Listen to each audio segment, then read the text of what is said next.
देखिए बात करते हैं सेलुलोज की। कल हमने जो है पॉलीसेकेराइड पढ़े। सेलुलोज क्या है? एक पॉलीसेकेराइड है। क्या है? एक पॉलीसेकेराइड है। और ये जो है बेसिकली स्ट्रक्चरल पॉलीसेकेराइड है।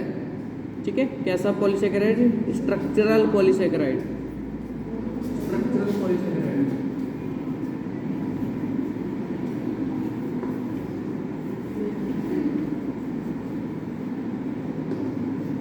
ठीक है, स्ट्रक्चरल पॉलीसेकेराइड है बेसिकली ये। और ये एक ऐसा बायोमोलिक्यूल है जो कि मोस्ट अबंडेंट है ऑन द अर्थ। कहाँ पाया जाता है ये? पेड़ों में। कहाँ पाया जाता है ये? किस चीज़ की संरचना का निर्माण करता है ये? क्या बनाता है ये? सेलुलोज क्या बनाता है? सेल वॉल बनाता है। तो प्लांट की जो सेल वॉल है बेसिकली किसकी बनी होती है? सेलुलोज की बनी होती है। मोस्ट अबंडेंट बायोमोलिक्यूल है ऑन अर्थ। मोस्ट अबंडेंट, सबसे ज़्यादा पाया जाने वाला बायोमोलिक्यूल।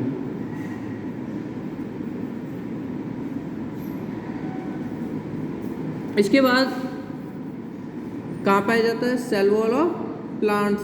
ठीक है, एल्गी से लेकर के एंजियोस्पर्म्स तक जितने भी प्लांट्स आते हैं बेसिकली एल्गी से लेकर के, एल्गी तो पढ़ी है ना, एल्गी जानते हो, शैवाल होते हैं। एल्गी से लेकर के एंजियोस्पर्म्स तक सभी जितने भी प्लांट्स आते हैं, सभी की जो प्लांट सेल है उनके बाहर क्या होती है? सेल वॉल होती है। तो वो सेल वॉल किसकी बनी होती है? सेलुलोज की बनी होती है। Cell wall of plants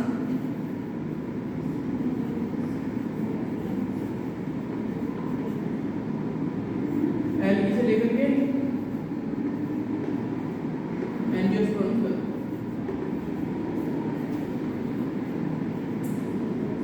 algae से लेकर के एंजियोस्पर्म्स तक। ठीक है, और जो फंगस होती है ओमाइसीटीज, ठीक है, एक ग्रुप होता है ओमाइसीटीज, वो फंगस की जो सेल वॉल होती है वो भी सेलुलोज की बनी होती है। इसमें आप लिख भी सकते हो ओमाइसीटीज फंगस। ठीक है, समझ में आया? क्या है ये? एक सेलुलोज एक फाइब्रस, ठीक है, फाइब्रस टफ मजबूत, फाइबर्स मतलब फाइबर का बना हुआ, ठीक है, एक तरह से फाइबर का बना हुआ, टफ है, थोड़ा सा मजबूत, और वाटर इंसॉल्युबल। वाटर इंसॉल्युबल का मतलब क्या है? जो पानी में अघुलनशील हो। ठीक है, प्रोटेक्टिव सेल वॉल है किसकी? प्लांट्स की, उसको बनाता है, उसमें पाया जाता है बेसिकली।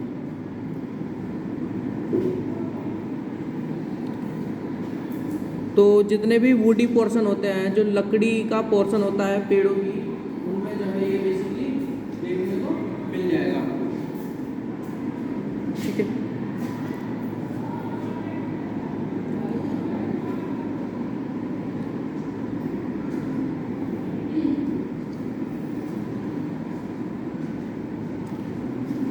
इसके बाद अगर हम बात करें तो जो सेलुलोज के जो मॉलिक्यूल्स होते हैं वो लंबे और सीधे होते हैं। मतलब जो चेन पॉलीसेकेराइड होती है इसकी, वो लंबी और सीधी होती है। ठीक है, समझ में आया? अगर हम बात करें कि ये जो पॉलीसेकेराइड है ये किसका पॉलीसेकेराइड है? It is the homopolymer of D glucose. ठीक है, आप इसमें ये लिख सकते हैं, होमोपॉलीमर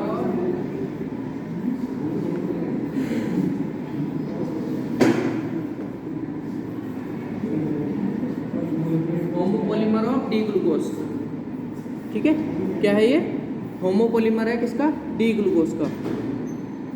मतलब इसका अर्थ क्या है? डी ग्लूकोज का मतलब क्या है? होमोपॉलीमर का मतलब क्या है? कि ग्लूकोज मॉलिक्यूल को जब आपस में आप बहुत सारी संख्या में जोड़ देते हो तो क्या बन जाता है? सेलुलोज बन जाता है। ठीक है, क्या बन जाता है? सेलुलोज बन जाता है। इसमें जो है बॉन्डिंग किस तरह की पाई जाती है? बीटा 1 to 4, बीटा 1 to 4,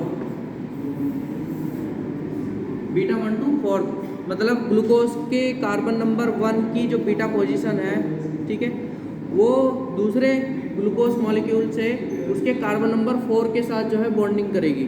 समझ में आ रहा है? बीटा 1/4 बॉन्डिंग समझ में आ रही है क्या? बताओ बताओ।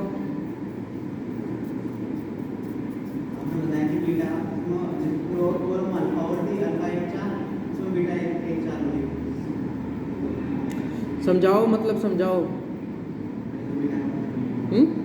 समझ में नहीं आया?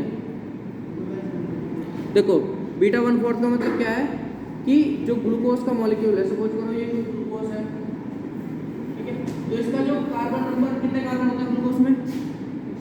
6 कार्बन होते हैं। इसमें जो 6 कार्बन होंगे, जो कार्बन नंबर 1 होगा, ठीक है, उसकी जो कौन सी पोजीशन है, बीटा पोजीशन, ठीक है, वो बॉन्डिंग करेगी इस ग्लूकोज मॉलिक्यूल के जो चौथा कार्बन है उसके साथ। समझ में आया? बीटा 1/4 का मतलब ये है। अगर बीटा 1/6 होता तो इसका मतलब ये है कि पहला कार्बन की जो बॉन्डिंग है वो बॉन्डिंग है किसके साथ? छठे कार्बन के साथ। अगर 1/6 होता, अगर मैं 4 की जगह 6 लिखता तो उसका मतलब था कि वो छठे कार्बन के साथ बॉन्डिंग कर रहा है। लेकिन अगर मैंने यहाँ पर 4 लिखा है, इसका मतलब वो कार्बन नंबर 4 के साथ बॉन्डिंग कर रहा है। ठीक।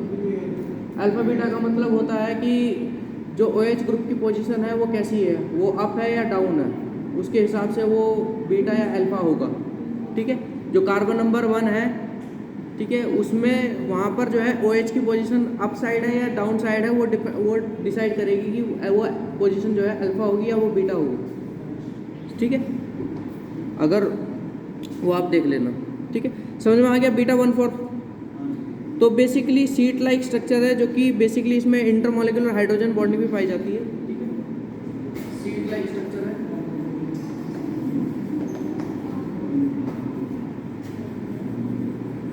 और इसमें ये जो स्ट्रक्चर है sheet like stabilised by hydrogen bonding. ठीक है, इंट्रामॉलिक्यूलर हाइड्रोजन बॉन्डिंग, इंट्रामॉलिक्यूलर।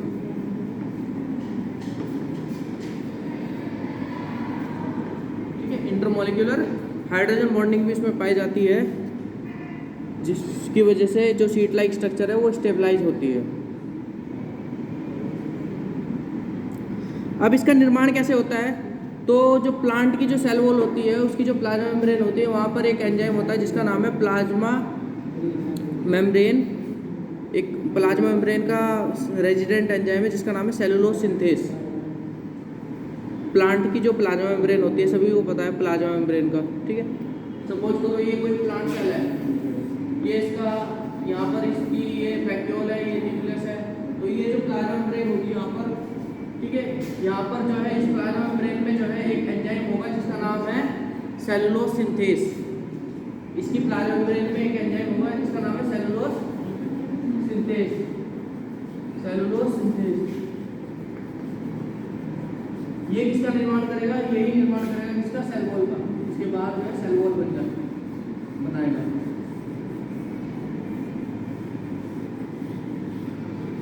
ठीक है, तो बेसिकली सेलुलोज सिंथेस एक प्लाज्मा मेम्ब्रेन पर रहने वाला एक ऐसा एंजाइम है विच फॉर्म दी सेलुलोज, जो किसका निर्माण करता है? सेलुलोज का निर्माण करता है।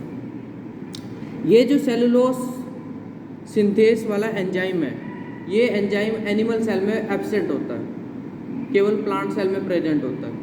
दैट्स वाई जो हमारी एनिमल सेल्स है उसके बाहर जो है सेल वॉल आपको देखने को नहीं मिलती, due to the absence of this enzyme. इसके कारण जो है हमारी एनिमल सेल के बाहर जो है सेलुलोज की जो सेल वॉल है वो देखने को नहीं मिलती, वो केवल आपको प्लांट सेल में ही देखने को मिलेगी, क्योंकि वहाँ पर जो है उसको बनाने वाला एंजाइम जो है मौजूद है। समझ में आ गया? इसके बाद ये तो था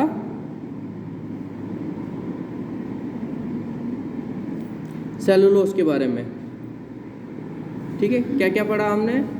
प्लांट्स की सेल वॉल में पाया जाता है, और स्ट्रक्चरल पॉलीसेकेराइड है एक तरह का। बीटा 1/4 इसकी बॉन्डिंग होती है, सीट लाइक स्ट्रक्चर है। वो सीट लाइक स्ट्रक्चर जो है इंटरमॉलिक्यूलर हाइड्रोजन बॉन्डिंग से क्या होता है? स्टेबलाइज होता है। ठीक है,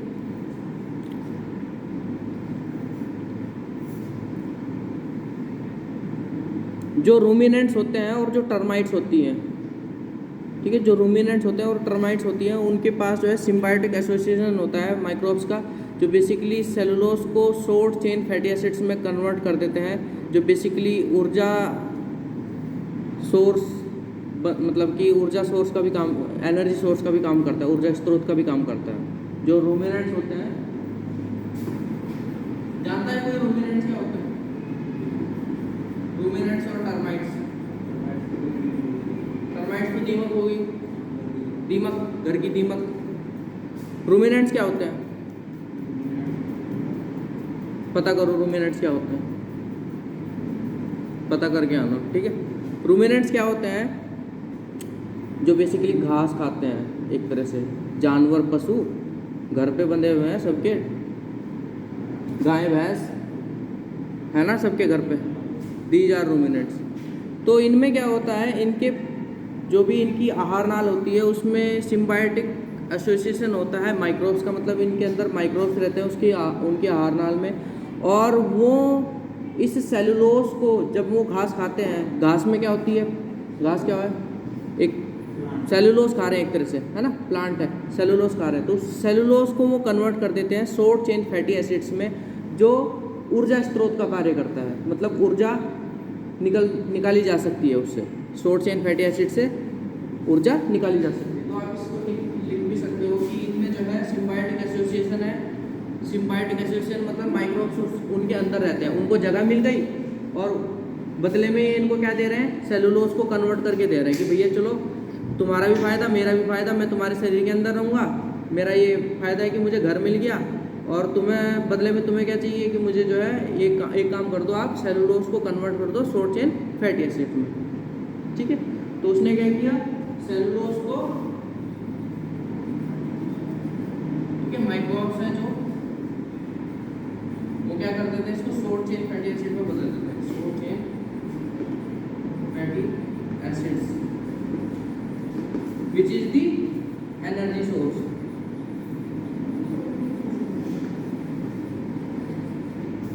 ठीक है, ये किस काम आएगा, ऊर्जा के लिए, ऊर्जा भी बनाई जा सकती है इससे। समझ में आ गया, सेलुलोज समझ में आ गया, क्या क्या काम है, जो जो इम्पोर्टेंट है वो मैंने आप लोगों को बता दिए, ठीक है, समझ में आ गया।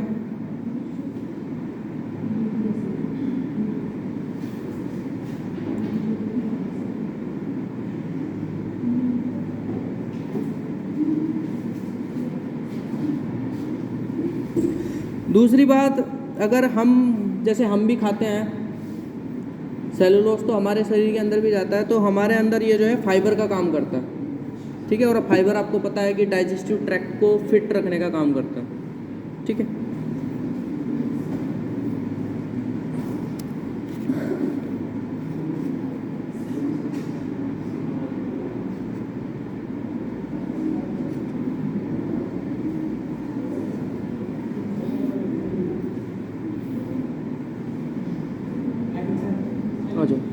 ठीक है, समझ में आ गया, सेलुलोज समझ में आ गया ना।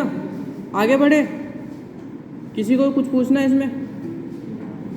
आलम,